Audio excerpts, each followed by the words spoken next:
ये लोकतंत्र है या धर्मतंत्र? इस्लाम को मैं खत्म कर दूंगा, खत्म हो जाना चाहिए कोरोना जैसा। ये देश हिंदू का देश है और ये देश हिंदू का देश है और ये देश हिंदू का रहेगा। देश में अब लोकतंत्र खत्म हो चुका है। आज शासक बीजेपी सरकार के दौर में देश में एक नया तंत्र चल रहा है। ये ना तो लोकतंत्र है, ना राजतंत्र, ना ही प्रजातंत्र, ये धर्मतंत्र है। आज मुझे ये कहने पर मजबूर होना पड़ रहा है, हमने कई तरह के तंत्र के बारे में पढ़ा है, सुना है, लेकिन ऐसा तंत्र जहाँ संविधान मान्यता प्राप्त लोकतंत्र देश में शासक सरकार या दल धर्म के आधार पर लोगों को अत्याचार करे, ऐसा तंत्र हमने ना पढ़ा है ना सुना है। हाँ, आज असम में लोकतंत्र नहीं बल्कि धर्मतंत्र चल रहा है। सभी पहचान पत्र और प्रमाण होने के बावजूद यदि आपको कहा जाए आप इस देश के नागरिक नहीं है, आप भारतीय नहीं है, तो आप कहाँ जाएंगे? कौन सा देश आपको उस देश का नागरिक मानकर स्वीकार करेगा? तो असम में एक ऐसा ही नाटक चल रहा है। इस नाटक के पृष्ठपोषक खुद सरकार है। एक ही राज्य, एक ही देश, एक ही सरकार एक समय पर नागरिकता के लिए आवश्यक कागजात देती है और उसी एक राज्य, उसी देश की सरकार गरीब, मेहनतकश, दिन रात मेहनत करने वाली एक समुदाय मुस्लिमों को हाथ में 500 रुपए थमाकर कंधे पर पकड़ बाहर कर देते हैं अपने ही राज्य और देश से। ये अमानवीयता की चरम सीमा है, ये मानव अधिकारों की हत्या है। नमस्कार, आप देख रहे हैं न्यूज़ वन नॉर्थ ईस्ट और मैं हूं रेचल सिन्हा।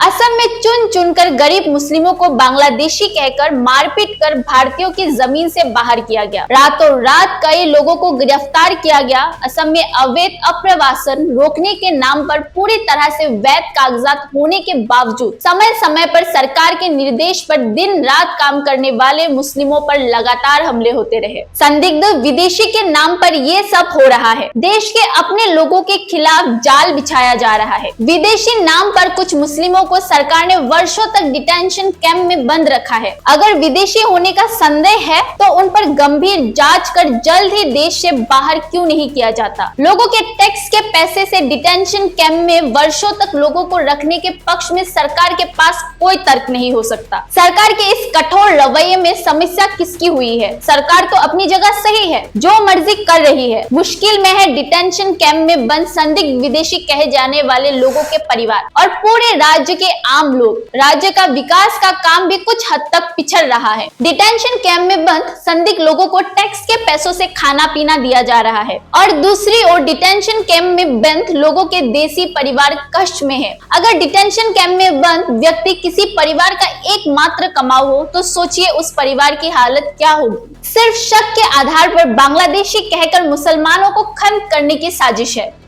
इसी वजह से आज आम जनता भी ये कहने को मजबूर हो गई है कि संदिग्ध बांग्लादेशी के नाम पर राज्य सरकार गरीब मुसलमानों को खत्म करने की गहरी साजिश रच रही है। असल में असम में हिमंत विश्व सरकार ने पूरी तरह से संविधान का उल्लंघन किया है। बांग्लादेशी कहकर मुसलमानों को खत्म कर देने ही इस सरकार की मंशा बनती जा रही है। असम में धुबुरी, बोरपेटा, गोलाघाट जैसे जिलों से हजारों गरीब लोगों को बांग्लादेशी घोषित करके गिरफ्तार किया गया, उन्हें मारा गया और फिर गले से पकड़कर असम बांग्लादेशी सीमा के पार खदेड़ दिया गया। भारत के राष्ट्रीय नागरिक रजिस्टर एनआरसी की सूची में जिन 19 लाख लोगों का नाम शामिल नहीं था, उनका भविष्य भी अंधकार में है। इन 19 लाख लोगों में 16 लाख लोग असम के हिंदू बंगाली समुदाय से आते हैं। अब जब बांग्लादेश के कई इतिहासकारों, विद्वानों और शोधकर्ताओं ने स्पष्ट कहा है कि इन लोगों को बांग्लादेश वापस भेजने का कोई तर्क नहीं बनता, तो फिर सवाल ये उठता है कि क्या उन्हें जबरदस्ती सीमा पर खदेड़ देना अंतर्राष्ट्रीय मानवाधिकारों का उल्लंघन नहीं है? 23 मई से ही असम के 33 जिलों में पुलिस ने बांग्लादेशी खोजने के नाम पर जबरदस्त अभियान चलाया है। बिना कोई नोटिस दिए, बिना कानूनी प्रक्रिया अपनाए, बिना अदालत में पेश किए 330 गरीब मुसलमानों को रातों रात पकड़कर सीमा पर खदेड़ दिया गया। सबसे शर्मनाक बात यह है कि रात को बांग्लादेशी कहकर जिन लोगों को पीटा गया, घसीटा गया,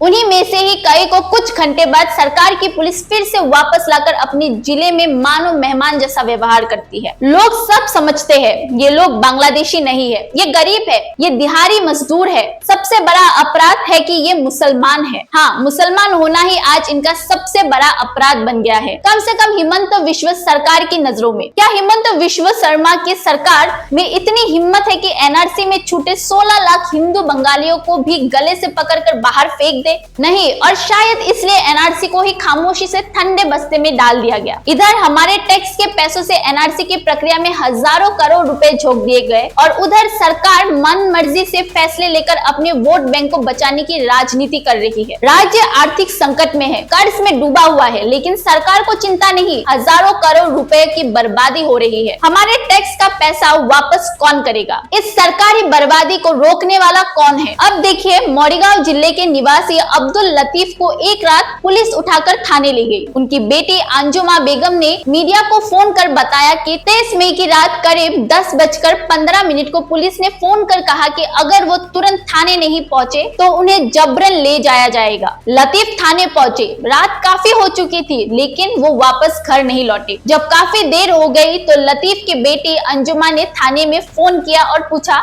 अब्बू अब तक क्यों नहीं लौटे? पुलिस का जवाब था, देर तो होगी ही, अभी और लोग आने बाकी है। पूरी रात बीत गई, लेकिन लतीफ घर नहीं लौटा। सुबह जब अंजुमा थाने पहुंची तो देखा उसके पिता लतीफ को लॉकअप में बंद कर दिया गया है। पुलिस ने कहा लतीफ बांग्लादेशी है। उधर चिरांग जिले के छत्तीसगढ़ गांव में 25 मई की रात को 11 बजे पुलिस पहुंची। अब्दुल शेख को पुलिस ने घर से घसीटते हुए जीप में बैठा लिया। जब अब्दुल की पत्नी आयशा बीबी ने पुलिस से पूछा, मेरे पति ने क्या किया है, तो पुलिस ने जवाब दिया, उनके आधार कार्ड की फिंगरप्रिंट जांच करनी है। पुलिस अब्दुल को रात में ही उठाकर ले गई, लेकिन घर वालों को ये नहीं बताया गया कि उन्हें कहां ले जाया गया है। कई कोशिशों के बावजूद अब्दुल शेख का कोई सुराग नहीं मिला। उसी गांव के एक अन्य व्यक्ति मोहम्मद मुजीब के साथ भी वही कहानी दोहराई गई। उनकी पत्नी रजिया खातून बताती है, 25 मई को पुलिस ने मुजीब को अगले दिन सुबह 10 बजे थाने में हाजिर होने को कहा था, लेकिन अगले दिन सुबह 10 बजे तक पुलिस ने कुछ नहीं किया, बल्कि रात को ही मुजीब को उठा कर ले गई।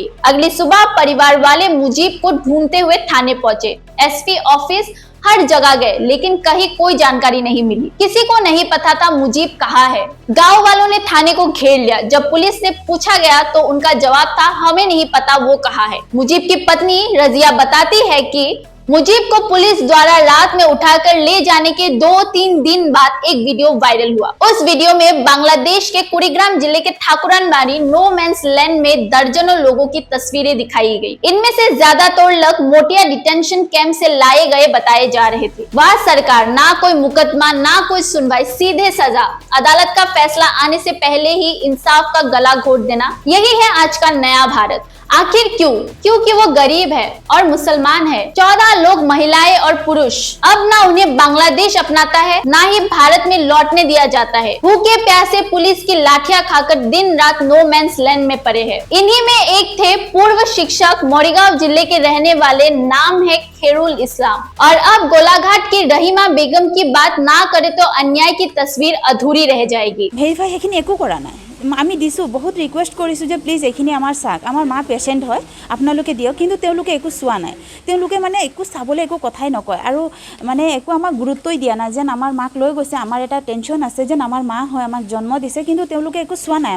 আমাৰ দুখখিনি সিহঁতে চাবলৈ চেষ্টা কৰা নাই। আমি কিমান কান্দিছোঁ। सरकार की नजर में 25 मई को वो विदेशी थी, लेकिन 30 मई आते आते वो ही रहीमा भारत की नागरिक बन गई। इस बीमार बुजुर्ग महिला को 5 दिनों तक हिमंत विश्व शर्मा सरकार की ओर से मुफ्त में क्या मिला? सिर्फ मारपीट, हैरानी और अपमान।